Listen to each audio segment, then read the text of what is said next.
to you? All right. Well, the Rogue River Blue I created in 2002, and really it was an idea I had to encapsulate the flavors of this region that I live. And those flavors are, of course, it starts with milk, and milk is really a reflection of landscape. And the health of the soil, the health of the waterways. And our dairy is actually located adjacent to the Rogue River. So that is our source of irrigation. And it's just such an idyllic place for the dairy and for our cows to graze. It's so special and so beautiful. The cows are grazing on just luscious fields at this time. And this is our premium grass season. So this is when both solids and proteins are equal. It's about 3.5%, and it's ideal for making cheese. Our yields are optimum, but our volumes are lower, and therefore we have an enhanced flavor. And I thought I wanted to create a special cheese using that milk. And so the cheese is aged in our 87-year-old caves. And in those caves are an abundance of fungus and molds that really leave a regional impression on the cheese. And the gold pink hue that you see at the rind of your cheese, that's created by yeast and B. linens, Brevibacterium. Those are naturally occurring to this region. We're not applying those, they're in the air. It actually comes from the soil, inoculates our milking parlor and our milk holding tank, and then our make environment. So that is a regional flavor. And so to preserve that delicate rind, I felt like I needed to wrap it with an edible leaf. So this area that I live, there are a number of vineyards growing warm weather grapes, and I focused in on Syrah grape leaves after taking a wedge of Rogue River that was beautifully rinded, and tasting the cheese and tasting Petite Syrah, Syrah, Cab Franc, and Chardonnay and Viognier, and ended up using Syrah grape leaves. And then I needed a way to preserve those grape leaves. And so I work with a local distiller who creates a seed alcohol. And then what I source is organic pears, and then create simple syrup, and making my own cocktail, Adam, to create a pear liqueur to preserve the leaves in. So it's a part of the preserving process, and those leaves are picked a year prior. So the leaves on these wheels were picked in the spring and early summer of 2019. So they're aged and preserved in the pear liqueur. And then the wheel that you're tasting was also made in the autumn of 2019. And when it has that beautiful rind, it's then time to wrap the wheel and slow the aging process down, and therefore preserving all that regionality of flavor, but adding that enhanced regionality of pears as well as Syrah grapes. And for many of you, you probably know that Harry and David is based here. So this is a major pear growing capital in North America. And so this cheese really encompasses all flavors of our landscape. And so homage to the Oregon terroir, right? Yeah, it's really a reflection. It's a reflection of the landscape and agriculture here in Southern Oregon. So it must be Rogue River. I don't want to over romanticize it, but thinking about the fungus in your aging cellar and the microbes and everything, and you know, those ancient bacteria that were probably very much influenced by the volcanic ash that created Crater Lake, you know, and it's but it's just so cool. It's just so cool. So layered. Yeah. So many little geographical micro areas of this valley that's so unique and distinctive. So, and the flavor created by this rind is so distinctive.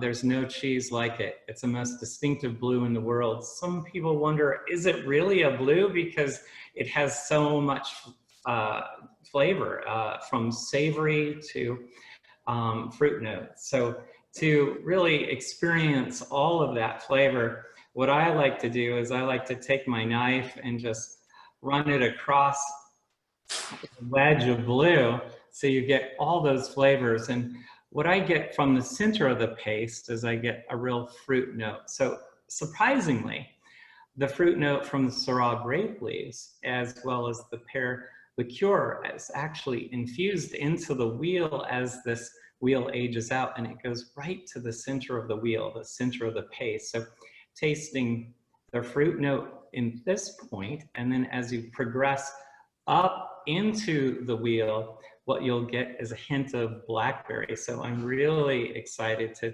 taste this blackberry honey by Jacobsen salt. You get a little hint of vanilla, and I'm thinking, wow, the bourbon's going to be amazing with this. A little bit of toasted filberts, hazelnuts.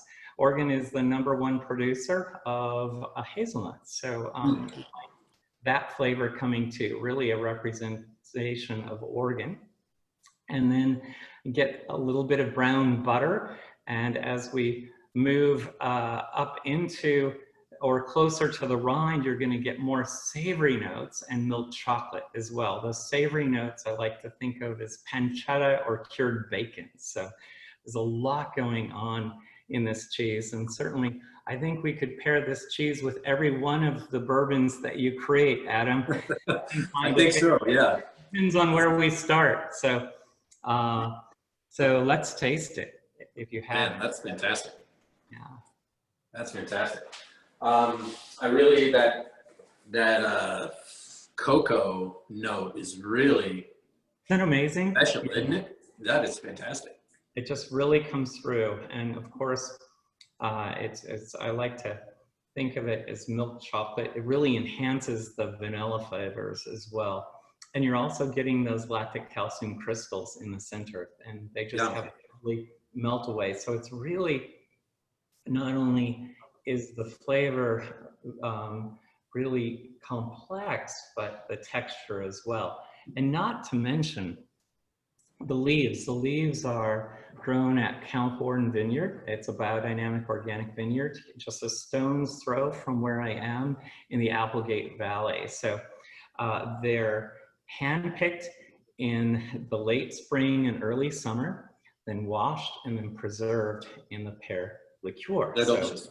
They're edible. So yeah, another enhancement of the flavor experience is tasting the cheese with a leaf. So it's a little brighter experience, and I think that will be really fun to taste with the brandy and the rye.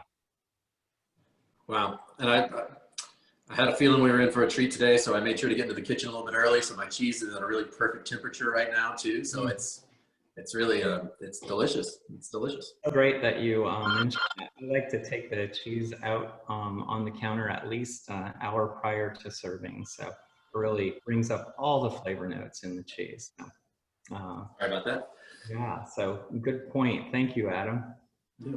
I'm gonna move this. I'm gonna try this with the rye, because I finished my bourbon with the, with the previous cheese, and then also had a little sip left to try my first bite of the blue here. But I'm going to try the rye, which is going to be a 10-year-old rye, and we're making that Kentucky style rye, which meets the 51% rye requirement, giving yourself a nice little backbone of corn.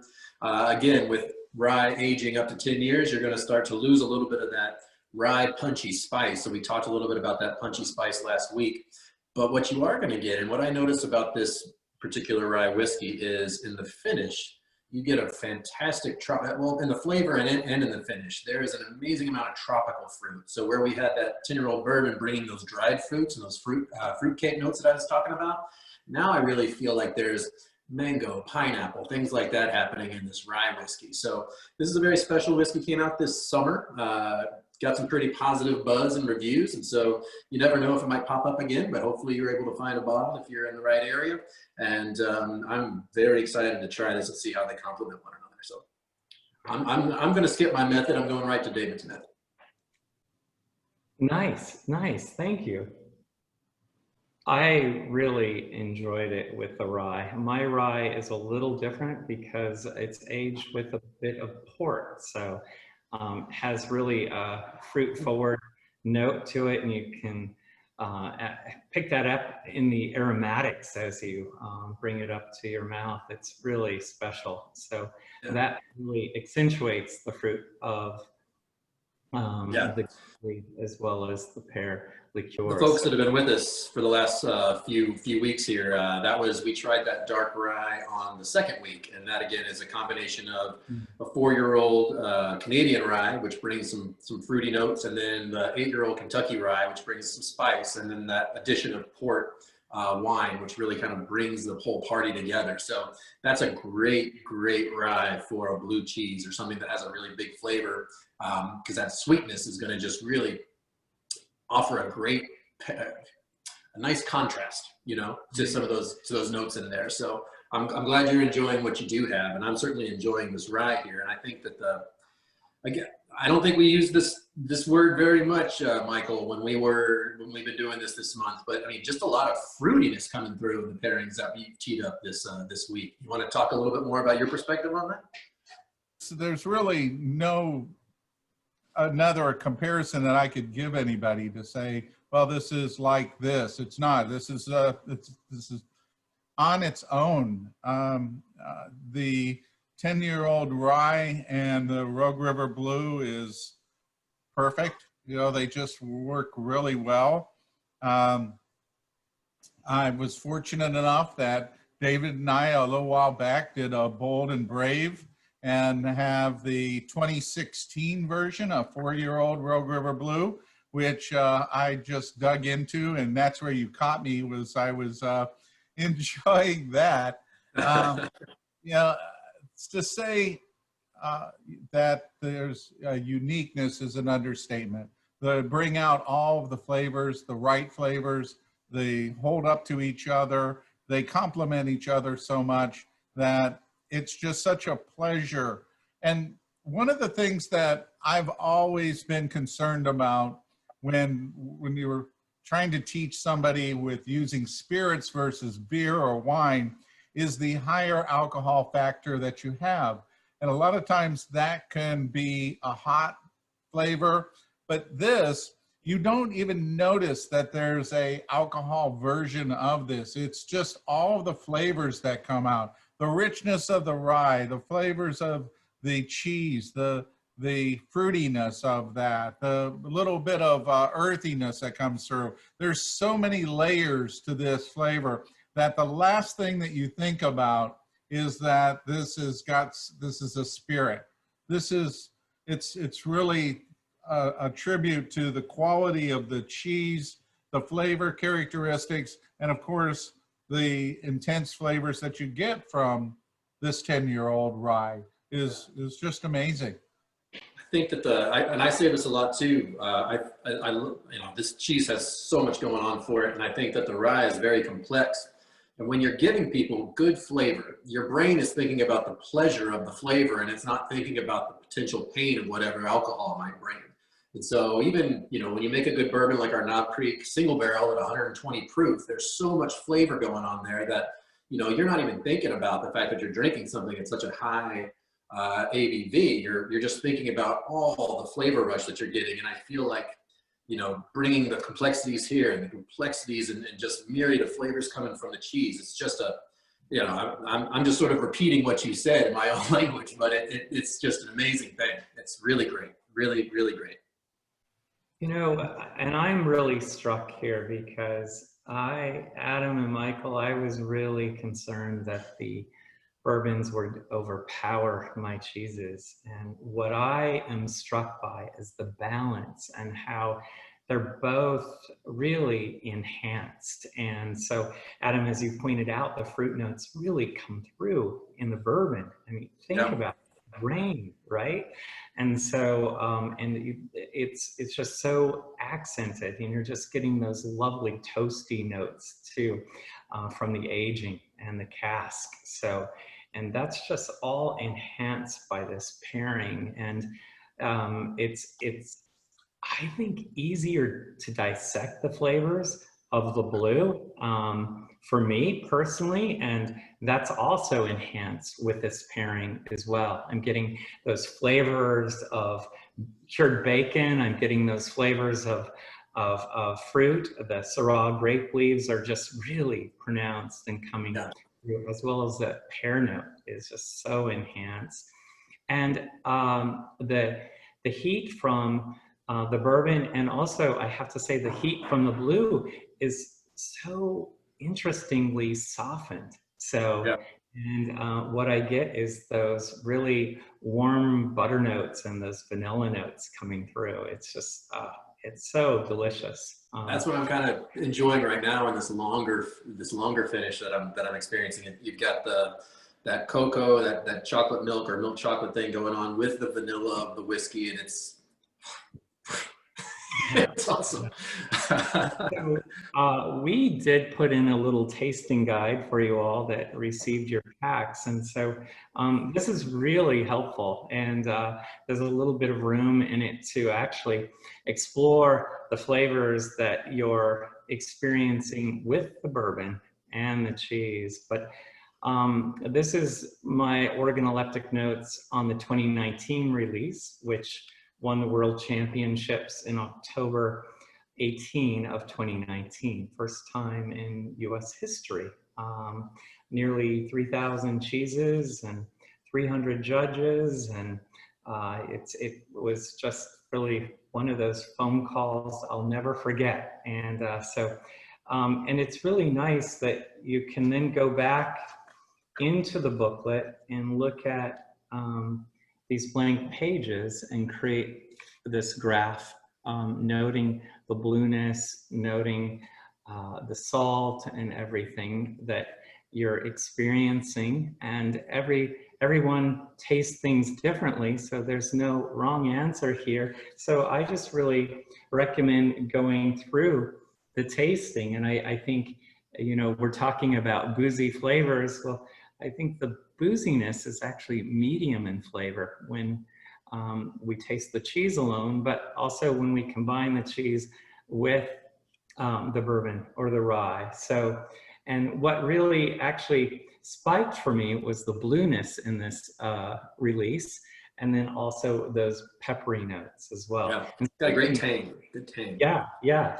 And so there's a little room here for you to write notes about the pairing and the date, as well as where you're tasting the cheese and the bourbon.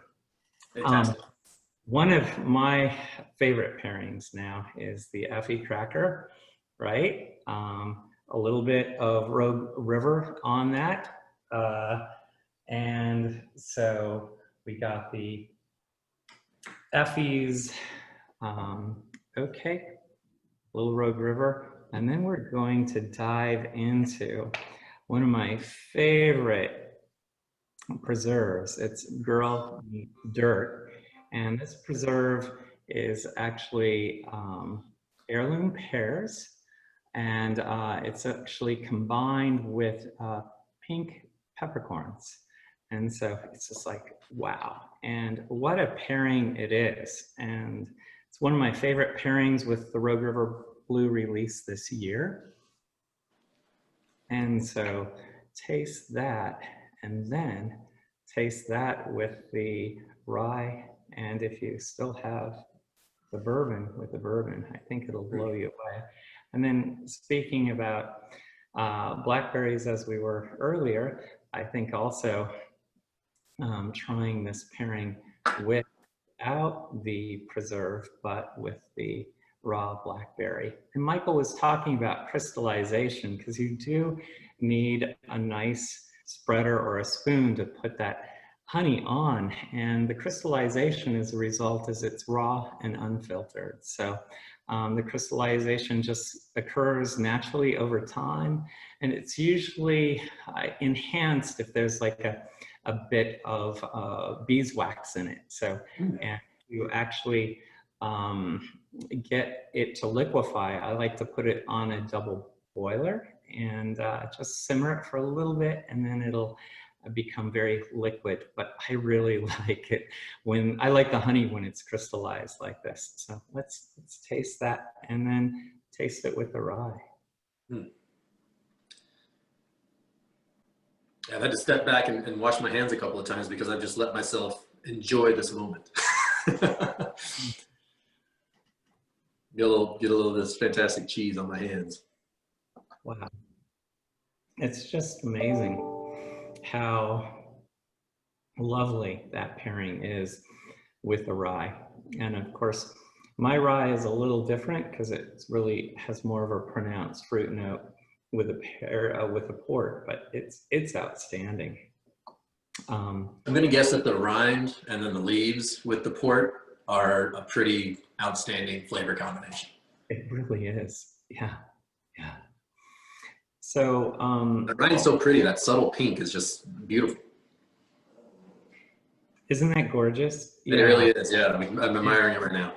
It really enhances the savory note. That visual just takes it to another height. So what I would recommend you do, Adam, is actually just take a little bit from the rind and taste it on its own, and you're just aha moment of savory notes of bacon. It's just like, or pancetta, a lot of people like to describe it as. It's just like mind-blowing. Yep. Yeah. So Really focusing in on that brings it to life. That's amazing. I had the chance to try the 2016 with this, and going back from the 2020 to the 2016, the crunchiness, there's just giant crystallization in there. And it's like Skittle explosions in the cheese of salt crystals and that. It's just magnificent. But it's— you can actually see the crystals. They're exploding out of the 2016. I know. It was made in 2015, and it's aged in my special reserve cave. And it's just a joy that you've hung on to this piece of cheese, Michael, and are talking about it today. There might be a few flights of the brave and the bold, and these are the cheeses that, again, I've reserved for a once-in-a-lifetime experience. So I think April and Michelle might have a few of those flights left. So if anyone's interested, please go to our website at roguecreamery.com. And for the first time in nearly 20 years, we decided to redo the label. So you can see we had a graphic artist create a font that emulates the Rogue River. So in fluid motion, and it's really emulates the motion of the river as it moves past our dairy. It's just so subtly, but it's also always in movement. And it's certainly a source of my recreation for a number of years as a young man here and now in my adult years, and also a source of inspiration. And so we also thought we would commemorate this release, and we included a little magnet. So that should be in your pack as well.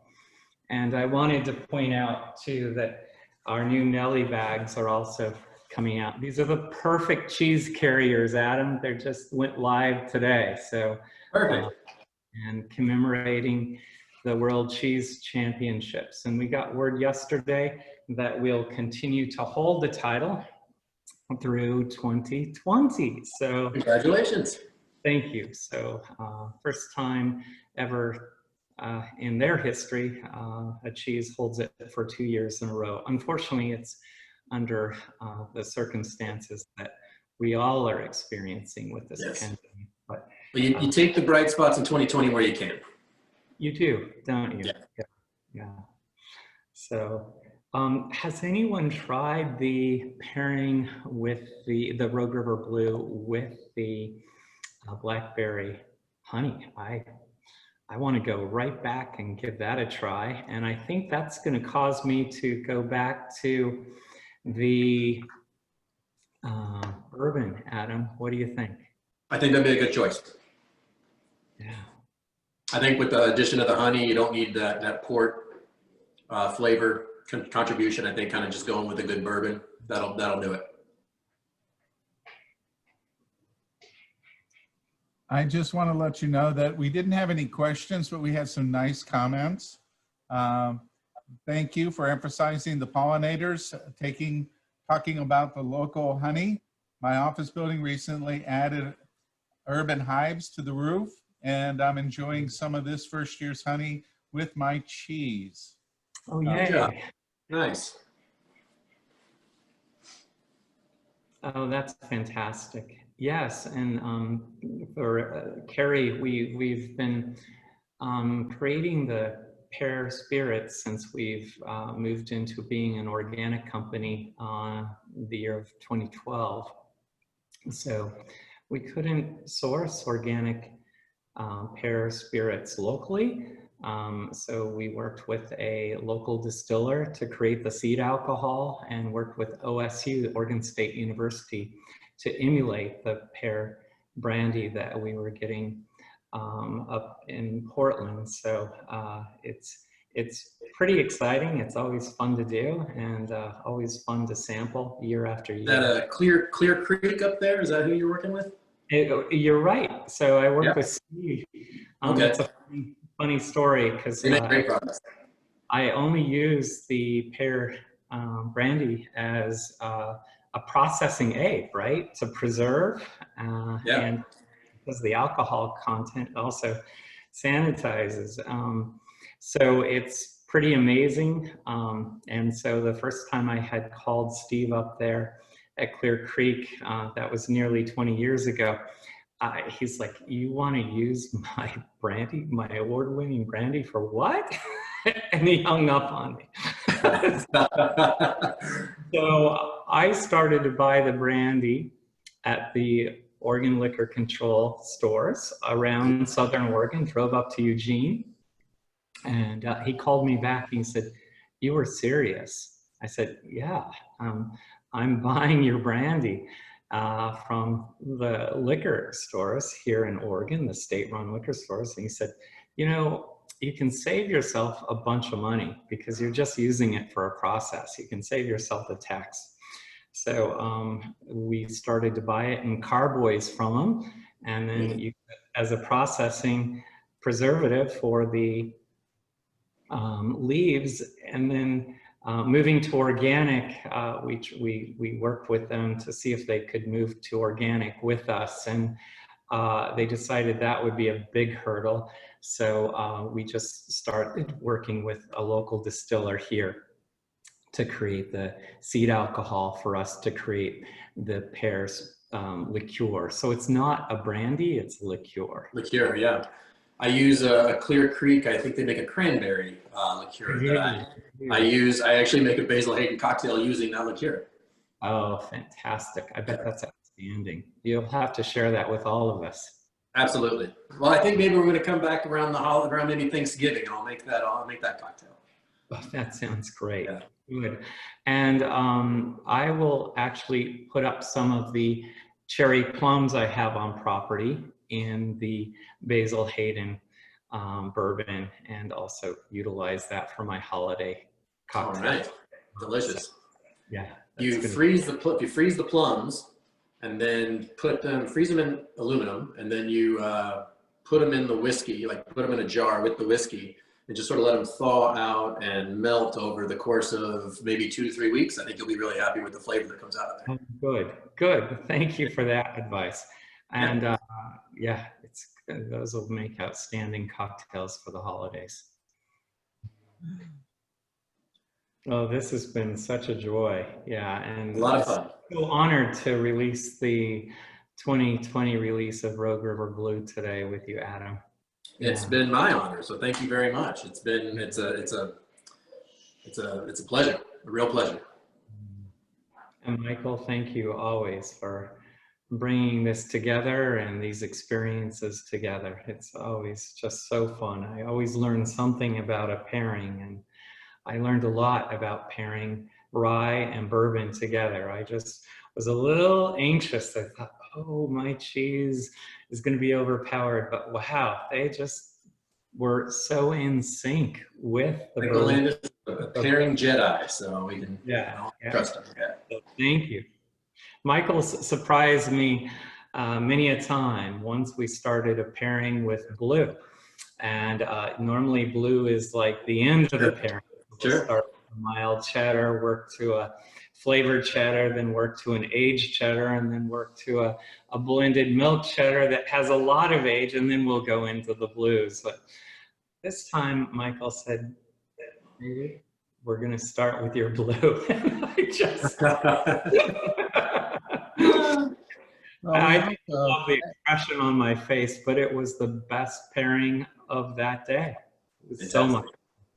Yes, we had a beautiful Albarino that we paired up with it. And it was just magnificent. And when I was doing the tasting, it was like, oh, we're going to start with this. And, you know, that's, you know, we all of us on the panel, you know, they were all, you know, what are you thinking? You know, you're going to kill our cheeses for the rest of the time, you know? It was beautiful. It was beautiful. It was. Sometimes you have to take those risks, and I'm glad that we got a chance to be able to, all of us to be able to come together to enjoy the Rogue River Blue release, to be able to enjoy the Cheddar, the Bourbons, and that. And I have to say, on a personal note, that I've had the best time on this 4-part series. And every Thursday afternoon has been an experience that I've never had before. And today it was the top of all of the 4. So this was magnificent. David, thank you so much for, you know, being here. The beautiful, yes, the beautiful cheeses, the time together, the bourbons, everything was magnificent. And the pairings, putting that together, you know, is just beyond what you could expect from having these items, how well they work together, how bold and beautiful each of them are. So I want to thank you guys for, you know, bringing this to me and sharing this with all of the people that are watching, and those hopefully that will watch it recorded for eons to come. It's been an amazing month, Michael, and I've really gotten a kick out of getting to know you and share these hours every week together, and get to talk about some fantastic flavors and ingredients and heritage and processes. And David, it's a real special pleasure getting to meet you as well. This has been a lot of fun getting to talk about pairings together. Yeah, it's been a delight. Always a delight, Adam. And thank you, Michael. Always a delight to share these experiences with you. And I always take something away. And again, this is one of those exceptional pairings and moments. And really was. Hope everybody at home's enjoyed it as much as we have, I think. And I want everyone to know I am an apiarist. I do have bees, and I see the question here. The bees did survive. I've been watching them very closely. So thankfully, they're doing well in my bee yard.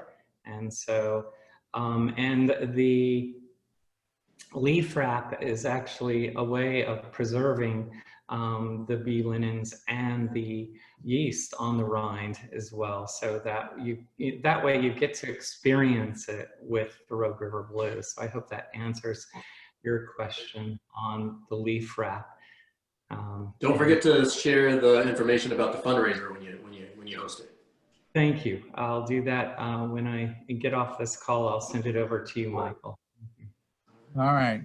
So I hate to do it because this could go on all night with us drinking and enjoying the cheeses. But Who knows? I might open these bottles if we keep talking. yeah, luckily I had a little bit there, but I got the 10-year rye, I got the rye, and I got the regular. So I'm going to be set for a little bit, you know. Enjoy I'll be that. doing all right. It's 2 o'clock here, so I have a full day ahead of me here. So. Yeah, well, I'm gonna move this over for enjoy it a little bit more. I'm gonna save this for our event on Tuesday, October 13th at 4 p.m. Eastern Daylight Time or 1 p.m. Pacific Daylight Time, and then we'll kind of do this again, but a different direction. Thank you, Really great Michael. time. Looking forward to it. Adam, thank you. Thank you. Really nice day. Thank you. All right, guys. Thank you Thank you again all. so much. I can't express how much I love having you guys on and how much I'm gonna miss you from here. And well, we'll do some more. David, I'll see you in shortly. And Adam, we'll figure out something more to do so we can continue being able to enjoy cheese and also some fantastic bourbons, man. Pretty good company too. Yeah. Yeah. All right. Take care, everybody. All right, guys. You take care. We'll see you soon. All right. Thank you all. Bye now. Bye-bye now.